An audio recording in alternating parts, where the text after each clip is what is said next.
Welcome back to another beautiful video of ACCA Tutor Club powered by Elance Learning Provider. Myself Habeeb Rahiman, I'm an FCCA member. This will be the part 2 video on identifying and cracking hot topics and relevant questions that we shouldn't miss while practice session for paper AFM.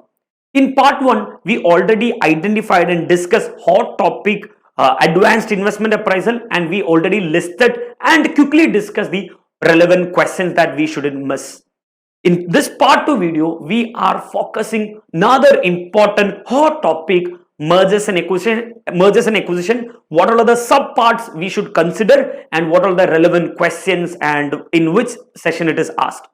So there are two parts we can classify into numerical and narrative part. In the entire AFM syllabus, there are two parts. A few topics are numerical and a few topics are narrative part. A bit weightage more is for the narrative part.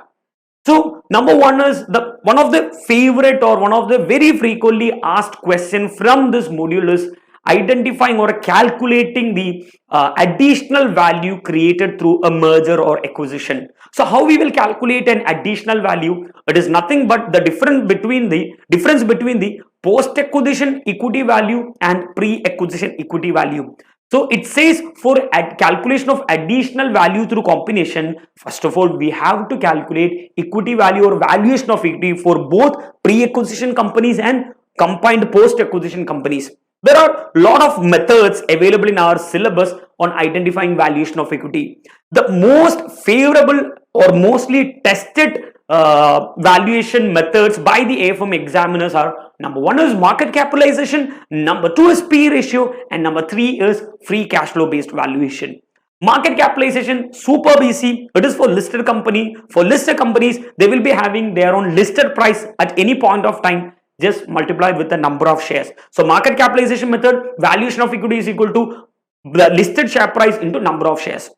Another highly tested examiners most favorable method is PE ratio method. PE ratio method is used for unlisted companies where the unlisted company, they doesn't have their own PE ratio. The question will give a hint regarding an proxy company or industry average. Using that, we have to either estimate the PE ratio of the proxy or industry, or examiner might be given the PE ratio of the proxy or industry.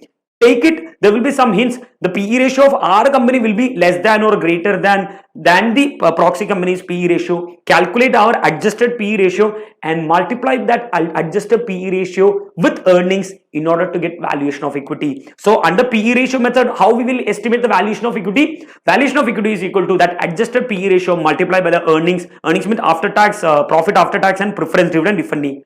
Valuation of equity is equal to PE ratio into earnings. Now, what all are the questions we should focus or we should include in order to get how this topic or how this methods are tested in our past exam question? My favorite question for PE ratio methods are, one is Kerin company, another one is Sigra company. Both are similar question. Kerin company is very recent question asked in December 2019, and Sigra company is asked in December 12 question. There are another question as well, but I'm just picking two questions from each topic. That's why I'm just limiting two questions only. You can even practice have company. All these are available in our exam kit.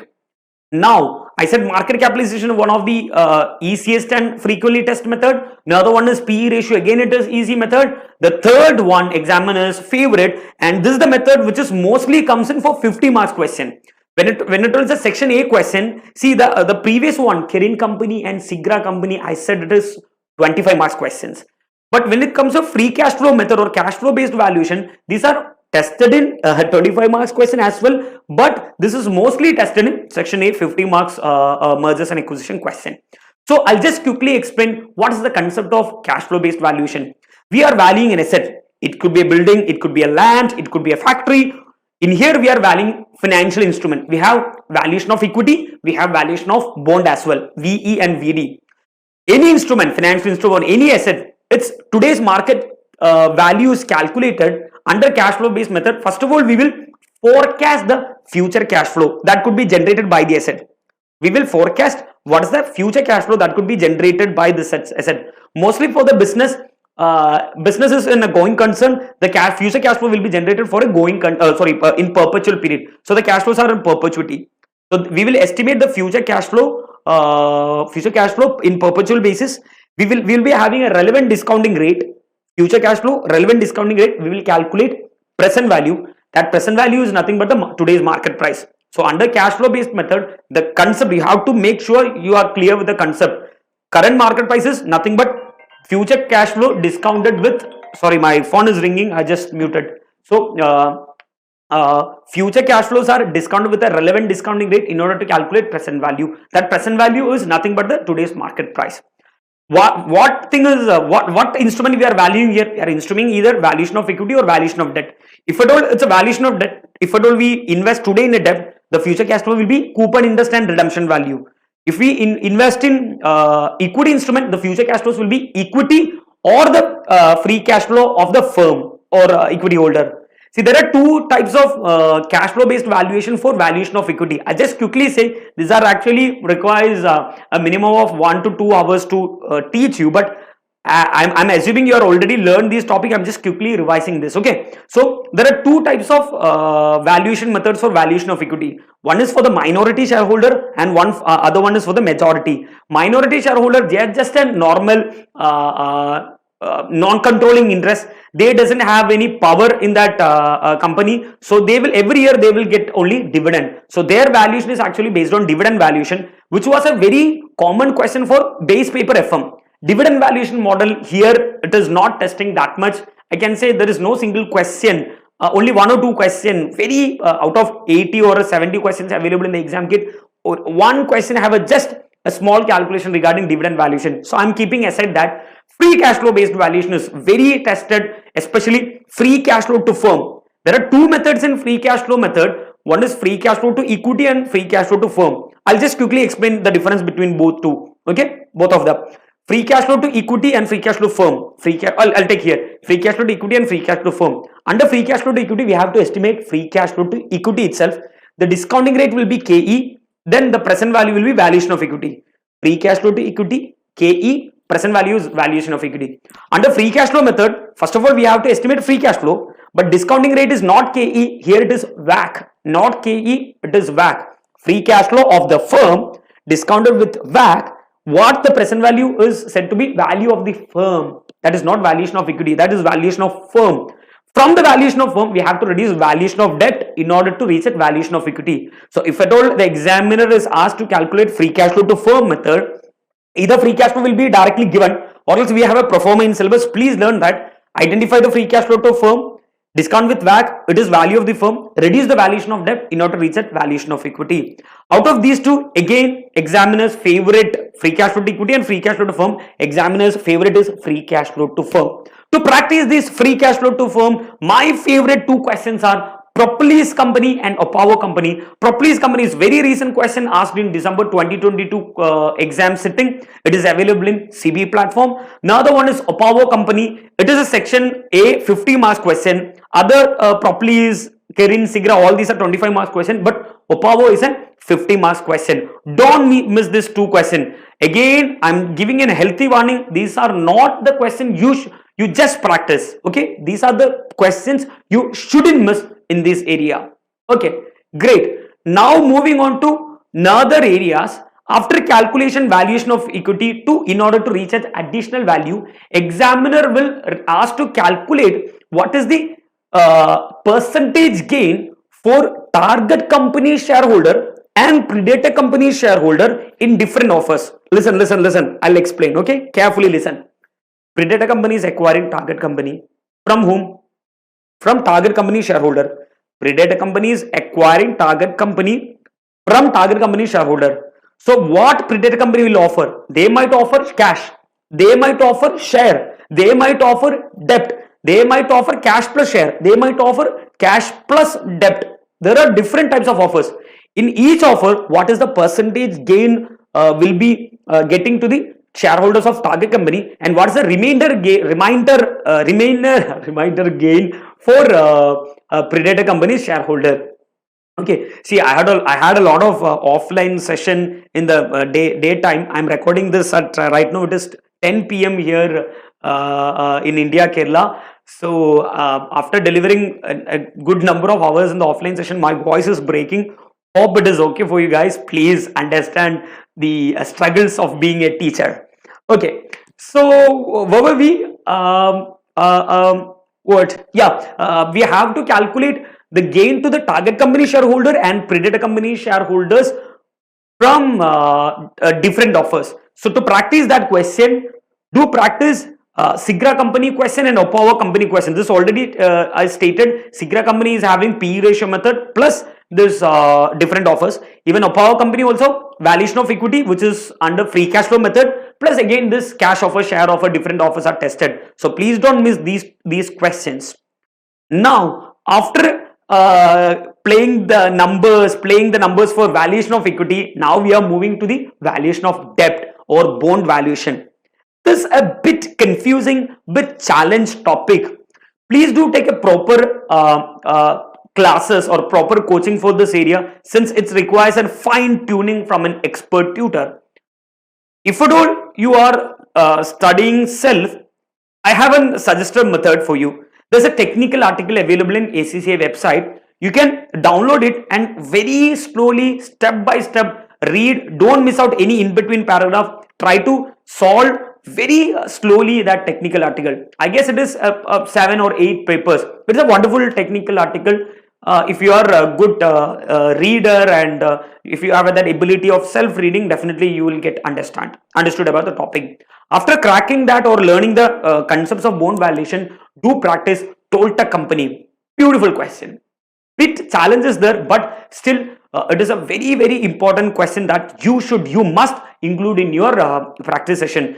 It is not available in CB platform. It is available in exam kit. It is asked in March-June 2017. So these are the number games from mergers and acquisition part. It could be in valuation of equity calculation for additional value under market capitalization method, PE ratio method, or free cash flow based method.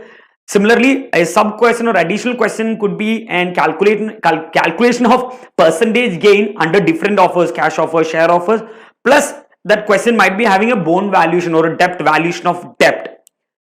Plus, we have good number of theoretical part from this module and examiners, and my favorite 3. I just picked 3. There are around 6 to 8 separate topics discussed in our syllabus. But my favorite 3 and examiners favorite 3 is a discussion narrative part regarding synergy, narrative part regarding regulatory and framework at the time of acquisition and mergers, and defensive measures that we should create at the time of hostile predator bid. So let's focus on synergy. What is synergy? It is an additional gain or additional value that could be created only by combination, which is not available if the companies are individually working. There are 3 types of synergies: cost synergy, revenue synergy, and financial synergy.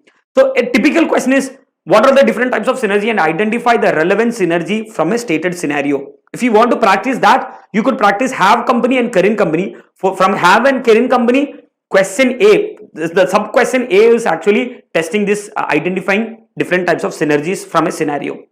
But there's another comparatively challenged question from this narrative part in Salon company, which is available in exam kit. Question is part B, which is actually not identifying the synergy. Synergy is listed in the scenario.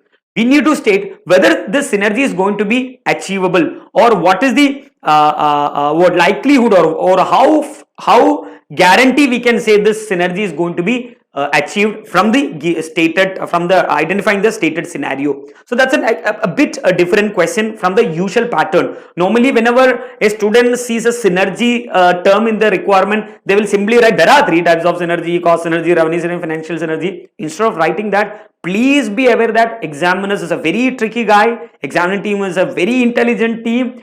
They can twist and turn the question. So please carefully read and identify the requirement, make it into part requirement and attempt it. Okay. Another one is regulatory framework. What is mean by here regulatory framework? Who are we? Think about who are we? We are a financial advisor, a part of management team who is working for a multinational organization, right? That was our role in the initial theoretical chapter. It is stated we are a senior financial advisor in a multinational organization. Okay, so we are going to be part of a mergers and acquisition. Either our company is going to acquire another company, or another company is acquiring our company. We might be a part of target company. So we should we should aware about rules and regulations at the time of mergers and acquisition. Since ACCA is a global course, we are not studying the rules and regulations for each of the country. The country specific law rules will be different. So we are just going through in a general principles of rules, that is principles of the rule. Actually, rule is defined from principles, right? So we are focusing on principles that a financial advisor should be aware at the time of mergers and acquisition.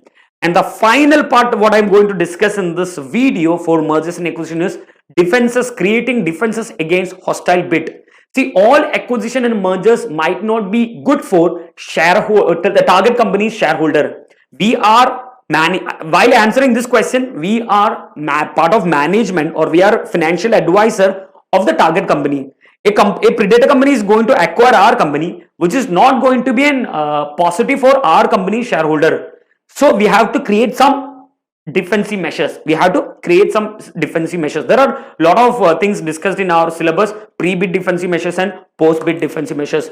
After learning that part, you shouldn't miss these two questions. One is pursued company, another one is signo company. For pursued company, it is tested in B part 5 in pursued company, and section question part C is tested in signo company from this area.